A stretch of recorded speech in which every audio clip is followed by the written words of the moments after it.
దేవుని నామానికి మహిమ కలుగునుగాక. ఈ గుడ్ ఫ్రైడే దినాన దేవుని పరిశుద్ధ మందిరంలో మనందరము ఈ ప్రపంచపు స్థితిని గతిని ప్రభావితం చేసినటువంటి సిలువలో పలికిన 7 మాటలు ధ్యానిస్తూ ఉన్నాము. ఇప్పటికీ 5 మాటలు పూర్తయ్యాయి. 6వ మాట యోహాను సువార్త 19వ అధ్యాయము 29-30 వచనములు. చిరకతో నిండి ఉన్న యొక్క పాత్ర అక్కడ పెట్టి ఉండెను గనుక వారు ఒక స్పంజీ చిరకతో నింపి హిస్సోపు పుడకకు తగిలించి ఆయన నోటికి అందించిరి. యేసు ఆ చిరక పుచ్చుకొని సమాప్తమైనదని చెప్పి తల వంచి ఆత్మను అప్పగించుకొనెను. ఇప్పుడు నేను చదివిన 2 వచనాల్లో కూడా సుమారు ఒక 10 నుంచి 15 పదాలు ఉన్నాయి. కానీ యేసుక్రీస్తు వారు సిలువపై పలికింది ఒకే ఒక్క పదము. అదేంటది? సమాప్తమైనది అని పదము. అయితే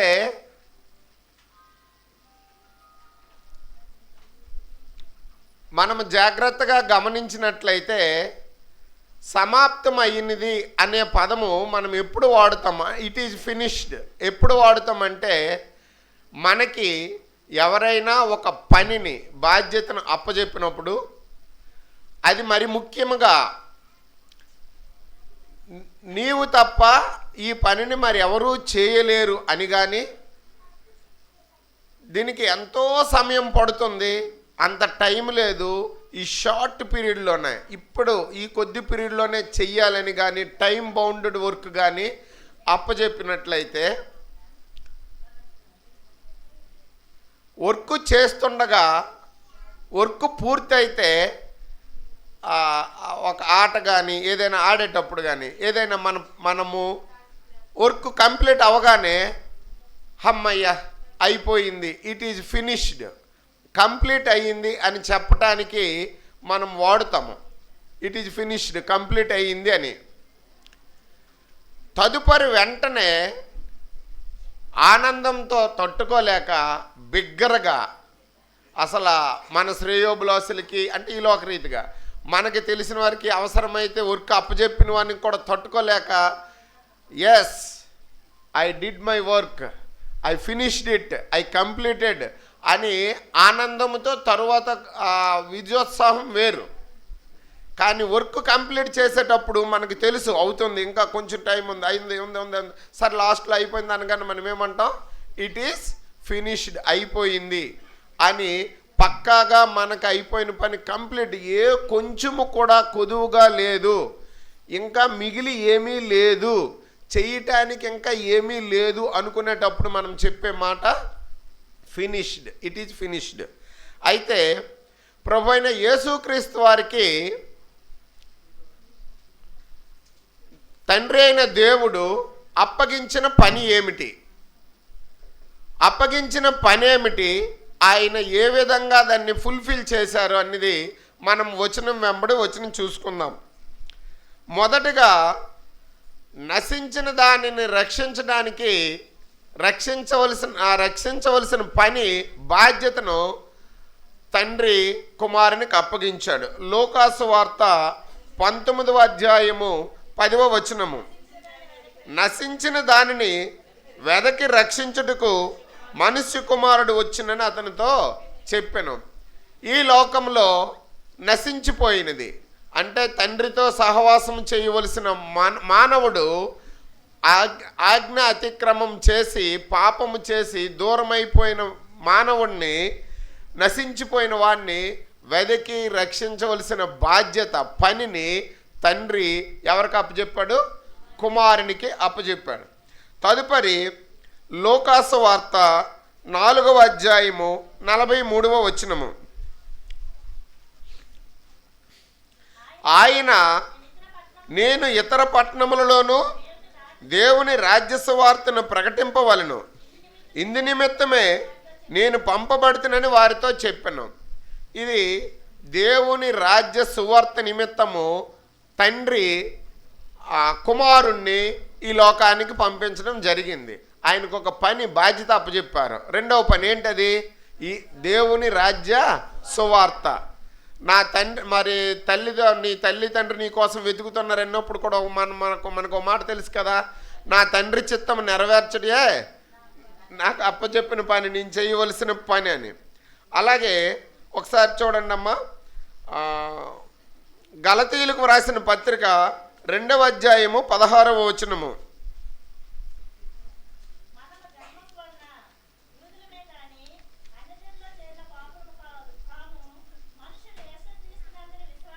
అమ్మ 2:16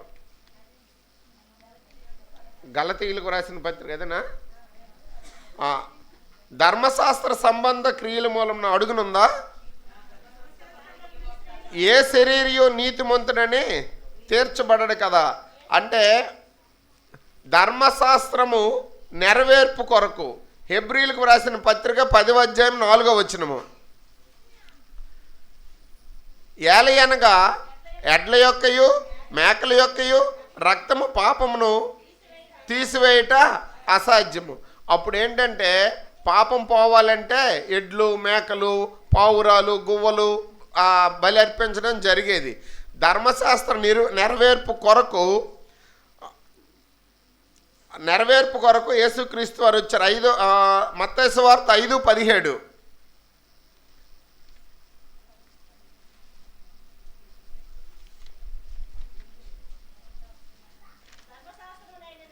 ధర్మశాస్త్రమునైనను ప్రవక్తల వచనములైనను కొట్టివేయి వచ్చిదనని తలంచవద్దు. నెరవేర్చుటికే కానీ కొట్టివేయటికి నేను రాలేదు, నెరవేర్చడానికే నేను వచ్చాను. అంటే చూడండి, ధర్మశాస్త్ర సంబంధమైన క్రియల వలన ఏ శరీరియో నీతిమంతుడిగా తీర్చబడడు, ఎడ్ల యొక్కయు మేకల యొక్క రక్తం వలన నీతిమంతుడిగా తీర్చబడడు. మరి అలాంటప్పుడు మరి ఎలా? అయితే ధర్మశాస్త్రం వలనైనా ప్రవక్తల వచనములైన కొట్టివేయటానికి నేను రాలేదు. అంటే మనకు తెలిసినటువంటి ఒక శ్లోకం ఉంది కదా, సర్వ పాప పరిహారార్థం రక్త ప్రోక్షణం అవశ్యం, తద్రక్తం పరమాత్మేన పుణ్యదాన బలియాగం. సర్వ మానవుల పాపాలు పరిహరింపబడాలంటే రక్త ప్రోక్షణం అవశ్యం. అవి ఎడ్ల యొక్కయో మేకల యొక్కయో పావురాలు గువ్వల యొక్కయో రక్తము కాదు. తద్రక్తం, ఆ రక్తము పరమాత్మైన పుణ్యదాన బలియాగం. పరమాత్ముడే పుణ్యము పరిశుద్ధుడై ఉండి యాగము బలిగా అర్పించుకొని రక్తాన్ని చిందిస్తే మానవుల యొక్క పాపాలు పరిహరింపబడతాయి. ఏ భేదమును లేదు, అందరూ పాపం చేసి దేవుడు అనుగ్రహించి మహిమను పొందలేకపోతున్నాము. అటువంటి వారికి పాప పరిహారము కావాలని అంటే ఎడ్ల యొక్కయో మేకల యొక్కయో రక్తంతో అవ్వదు. కాబట్టి ఏమైందంట, ధర్మశాస్త్రము యొక్క కొట్టివేయకుండా అది పాప క్షమాపణ కావాలని, పాప విమోచన కొరకు నెరవేర్పు కొరకు యేసుక్రీస్తు వారికి బాధ్యత అప్పచెప్పడం జరిగింది. తరువాత యోహాను సువార్త 17వ అధ్యాయము 4వ వచనము. చేయుటకు నీవు నాకిచ్చిన పని నేను సంపూర్ణంగా నెరవేర్చి భూమి మీద నిన్ను మహిమపరిచితిని. దేవుణ్ణి, తండ్రి అయిన దేవుణ్ణి భూమి మీద మహిమపరచడానికి కుమారునికి ఇచ్చిన పని ఏంటంటే, నీవు నాకు ఇచ్చిన పని సంపూర్ణంగా నెరవేర్చి నిన్ను మహిమపరిచాను. అంటే భూమి మీద దేవుణ్ణి మహిమపరచడానికి. చూడండి, ఏంటంటే అది ప్రవక్తలు ఈ లోకానికి లోకరక్షకుడు వస్తాడని, జన్మిస్తాడని, ఆ జననము పరిశుద్ధంగా ఉంటుందని, పలానా కాలంలో పలానా ప్రాంతంలోంచే వస్తాడని మొదలుకొని చిట్ట చివరికి ఇప్పుడు నా ముందు బ్రదర్ చెప్పినట్లు దాహము గొనుచున్నాను అన్నంత వరకు ఎంతమంది ప్రవక్తలతో ఏ ఏ ప్రాంతాల్లో ఏ ఏ కాలాల్లో ప్రవచనము జరిగిందో అందరి ప్రవక్తల యొక్క ప్రవచనాలన్నీ నెరవేర్పు ప్రకారము ఈ భూమిపైకి పరిశుద్ధుడైన దేవుని స్వరూపమును విడిచుక్క పెట్టకూడని భాగ్యమని ఎంచుకొనక పరలోకాన్ని విడిచి తనను తాను రిక్తినిగా చేసుకొని ఈ భూలోకానికి సాధారణ మానవునిగా జన్మించి మనకు ఒక మాదిరికరమైన జీవితాన్ని ఇచ్చి ప్రవక్తల యొక్క ప్రవచనాలన్నింటినీ నెరవేర్చి చివరిగా ఇప్పుడు ఆయన చెబుతున్న మాట ఏంటి? సమాప్తమైనది. తండ్రి నెరవేర్చుటకు నాకప్పజెప్పిన పనిని నేను సంపూర్ణముగా ముగించితిని. తదుపరి చూడండి, దీనికి సంబంధించి చదవండి ఒకసారి. కొలస్సీలకు రాసిన పత్రిక 2వ అధ్యాయము 14-15 వచనములు. మరియు అపరాధముల వలన, కొలస్సీలకు రాసిన పత్రిక 2వ అధ్యాయము 14-15 వచనములు చదవండి అమ్మ.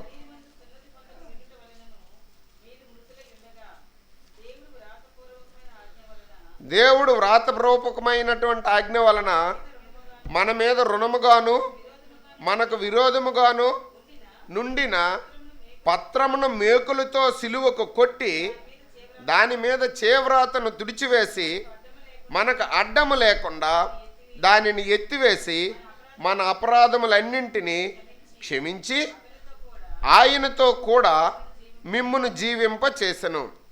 ఆయన ప్రధానులను అధికారులను నిరాయుధులనుగా చేసి, ఆయుధాలు లేకుండా చేసి, సిలువ చేత జయోత్సాహముతో వారిని పట్టి తెచ్చి బాహాటముగా వేడుకకు కనుపరచును. విద్యోత్సాహముతో అంటే తండ్రి అయిన దేవుడు కుమారునికి అప్పచెప్పిన బాధ్యత, పనిని సంపూర్ణముగా నెరవేర్చి అది ఆ సిలువకు కొట్టివేసి పత్రము రాయించి విద్యోత్సాహముతో ఏం జరిగిందంట? వేడుకకు కనుపరచను. అంటే రక్షణ కలిగింది. మనం ఇంకా ఈ లోక సంబంధమైనటువంటి ఈ బలులు అర్పించవలసిన ఆవశ్యకత లేదు. దాని గురించి కూడా ఒక వచనం ఉంటుంది, చూడండి ఒకసారి. హెబ్రీయులకు వ్రాసిన పత్రిక 7వ అధ్యాయము 28వ వచనము.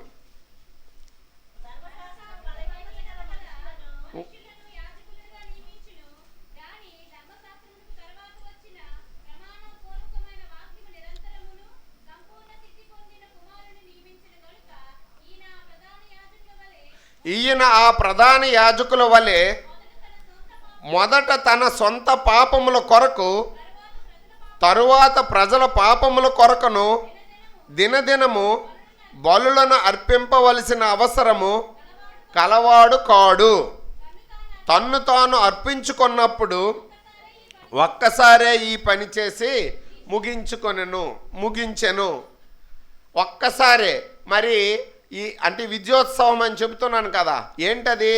రక్షణ సాధించిన విజయోత్సాహము.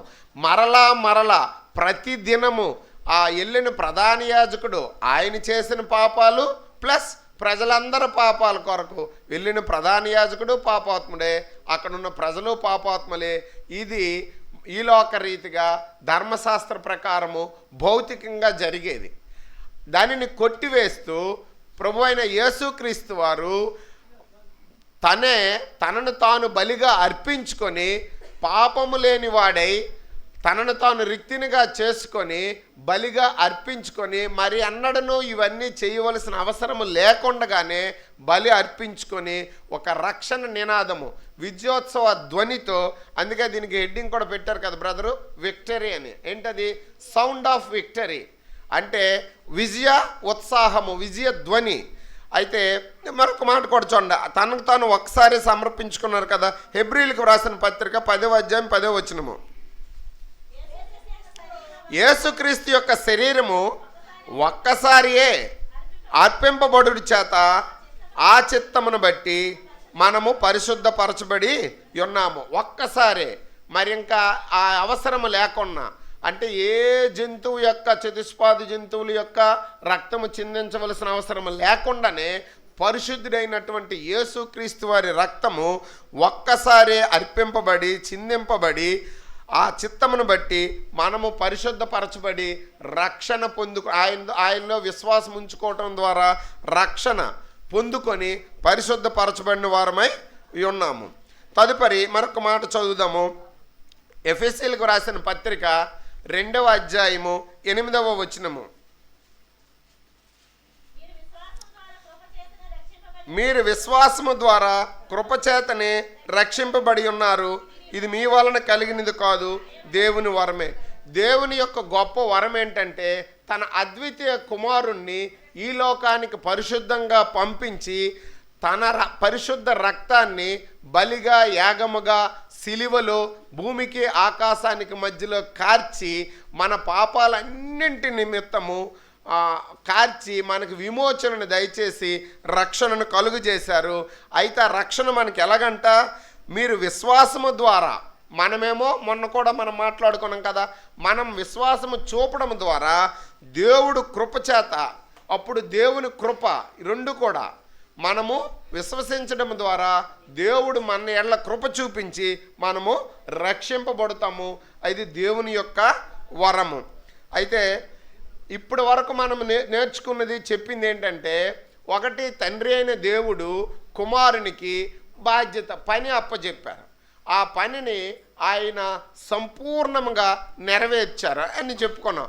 ఈ నెరవేర్పు ఏ పని అప్పచెప్పారు, ఎలా నెరవేర్చారు అనేది మనం చెప్పుకున్నాము. తదుపరి మనము ఎలా ఉండాలి అనేది చూడండి, ఒకసారి చూద్దాము. రోమా పత్రిక 8వ అధ్యాయము 3-4 వచనములు. శరీరమును అనుసరింపక ఆత్మను అనుసరించి నడుచుకొను మనయందు ధర్మశాస్త్ర సంబంధమైన నీతి విధి నెరవేర్చబడవలనని పాప పరిహారము నిమిత్తము దేవుడు తన సొంత కుమారుణ్ణి పాప శరీర ఆకారముతో పంపి ఆయన శరీరమందు పాపమునకు శిక్ష విధించెను. చాలమ్మ. దేవుడు తన సొంత కుమారుణ్ణి పాప శరీరాకారంతో పంపించి ఆయన శరీరం నందు పాపము, మనకు 5వ వచనం కాకుండా అంతకుముందు 4వ వచనం దగ్గర కదా, పాపమాయను. అందరు సర్వమానవుల యొక్క పాపాలన్నీ ఆయన మీద పడగానే ఆయన పాపమాయారు కాబట్టి తండ్రి అయిన దేవుడు చెయ్యి విడిచాడు. అది మనం ముందుగానే అక్కడ మనం సోదరులు చెప్పడం జరిగింది. ఆయన శరీరమందు పాపమునకు శిక్ష విధించారు. తద్వారా మనం ఇప్పుడు ఏంటంట, ఆత్మను అనుసరించి నడుచుకొని మనము దేవుని యందు విశ్వాసం ఉంచి కృప పొందుకొని రక్షింపబడాలి. తదుపరి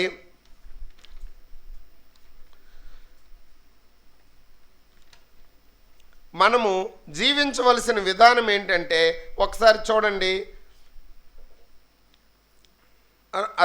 రోమపత్రిక 8వ అధ్యాయం 1-2 వచనాలు. కాబట్టి ఇప్పుడు క్రీస్తు యేసునందున్న వారికి ఏ శిక్షా విధియో లేదు. క్రీస్తు యేసునందు జీవమునిచ్చు ఆత్మ యొక్క నియమము పాప మరణముల నియమము నుండి నన్ను విడిపించను. ఎట్లనగా ధర్మశాస్త్రము దేనిని చేయజాలకపోయెనో దానిని దేవుడు చేసి ముగించెను. అంటే ఇప్పుడు చూడండి, మొదటి వచనము, ఇప్పుడు క్రీస్తు యేసునందు ఉన్నవారికి ఏ శిక్షా విధి లేదు. ఎందువలనంటే మన పాపముల కొరకు దేవుడే శిక్ష అనుభవించాడు. ఇప్పుడు మనము ఆయన యందు విశ్వాసము ఉన్నట్లయితే మన పాపాల నుంచి ఆయన మనల్ని క్షమిస్తాడు, మనల్ని రక్షిస్తాడు, మన పరిశుద్ధులుగా ఉంటాడు. మనకి ఏ శిక్షా విధి లేదు. క్రీస్తు యేసునందు ఉన్న వారికి మాత్రమే, ఈ లోక సంబంధంగా జీవించే వారికి ఎవరికీ లేదు. అయితే క్రీస్తు యేసునందు జీవమునిచ్చే ఆత్మ యొక్క నియమము పాప మరణముల నియమము నుండి నన్ను విడిపించెను. నియమం ఏంటి? పాప మరణముల నియమము నుండి మనల్ని విడిపించింది యేసుక్రీస్తు వారి యొక్క ఈ త్యాగము. అయితే తదుపరిగా చూడండి, తిమోతికి రాసిన మొదటి పత్రిక 1వ అధ్యాయము 15వ వచనము. పాపులను రక్షించుటకు క్రీస్తు యేసు లోకమునకు వచ్చినను వాక్యము నమ్మదగినది, పూర్ణాంగీకారమునకు యోగ్యమైనది నై ఉన్నది. అట్టివారిలో నేను ప్రధానను.